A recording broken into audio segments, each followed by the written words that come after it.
So, question from you guys. How do I deal with anxiety around what people think? This was part of a much larger question that somebody messaged me the other day, and I answered it for them directly because it pertained to a specific circumstance for them. But I think it's such an awesome topic that I want to try and answer it for you guys. And it's a huge question. It'll be hard to answer in a 3 to 5 minute video, but I'll give it a crack. So, to me, the whole idea around anxiety and being worried what people think, having this particular person was quite crippled in their career in different places because of anxiety about what people think, and it was actually transferred anxiety from something else. So for them, they had a pretty traumatic experience, had them in a lot of fear, and then I believe physiologically we get to a point of susceptibility to anxiety and fear and fight or flight when you're in a difficult situation. So for me, with PTSD, depression, battling suicide, out of the police, I then for many years was in a place where I was always looking for what was going to go wrong. So a hypervigilance type situation. And the problem is when you get caught in that, your head, when you get caught in your mind, in the fear, because fear lives in your mind, it's a physiological adrenal response, it's a chemical response. You end up in a place where you're living 100% in your head, and that's just not where your best answers are. The hippie side of me, the spiritual side of me absolutely believes that our best answers come from our heart, not our head. That's why when you go through a situation, you make a mistake, you stuff it up, you look back and you go, wow, I knew I shouldn't have done that. I really had a feeling I should have done this other thing, but we don't trust it. Because potentially the analytical side of our brain looks at a set of circumstances or stimulus, makes a decision that potentially we should go a different way, even when our heart, gut, instinct, intuition, gut feeling, whatever you want to call it, is pointing us in that other direction. Often we only really trust it in hindsight when the evidence proves to us that, yeah, we should have trusted that feeling. So when it comes to anxiety, I believe it's exactly the same thing. You're living in your head trying to find a circumstance around fear of something that doesn't even exist. And often when it comes to that anxiety piece, and we talked about this the other day, a few days ago, about social anxiety, that's a actual physiological caveman response, if you like, to not fitting in our tribe. Therefore we wouldn't have food, we wouldn't be safe, we'd die.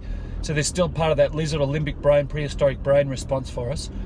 But also there's just that real fear about what other people think. We're in a society where we're judged pretty harshly. We judge each other, we judge ourselves. And to me, it's actually about looking at the circumstance that you have the fear around, assessing it, asking yourself if it's a reality, and if it's not a reality, just stop worrying.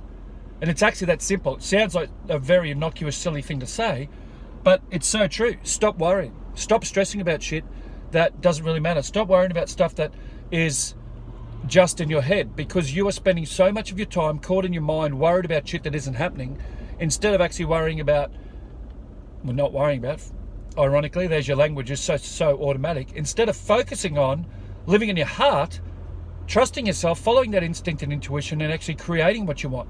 When you're living in your head, you're reacting to circumstance. When you're living in your heart, then you are absolutely acting. You're creating a situation. Here's a simple example. You come home from work, you walk in the door, your partner, spouse, kids, whoever, ask you, did you get the milk, for instance? You're like, no, forgot about the milk. They say something like, I've asked you 3 times to get it. Why couldn't you get it?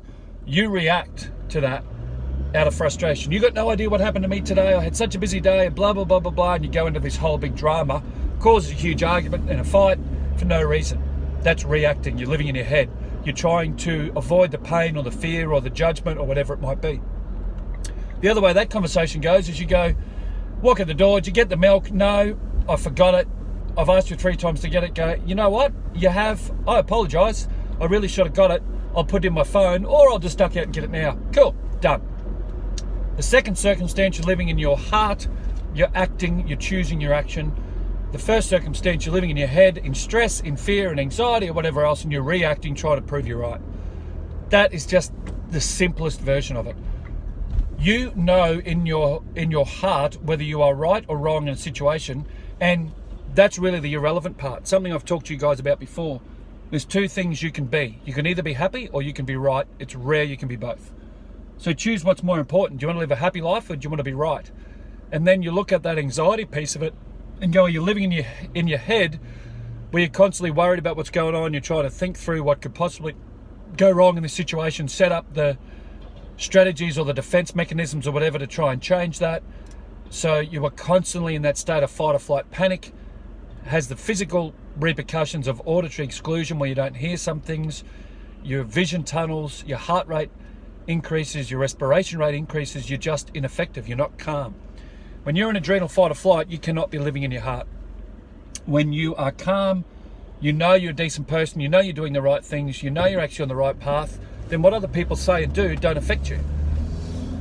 To me, I use it a lot when it comes to challenges I have sometimes with the girl's mum, and I'm like, we have a real pattern over many, many years of interacting, judging each other, and having quite a abrasive relationship. Unfortunately, that's what our marriage is like. So these days I try to really live in my heart with it and go, you know what, potentially the girl's mum's probably reacting to the old me who was quite angry and aggressive and had a bad temper, but I'm not like that anymore. So I don't let that behaviour get dragged out of me. I don't blame her by going, well, she said this and that happened and blah, blah, blah. It's just about own my own actions. Take responsibility for who I am. Then all of a sudden the anxiety disappears, the fear disappears, the bullshit disappears, and you live a life in your heart where you're happy, you're following your instinct and intuition, and things just go peacefully.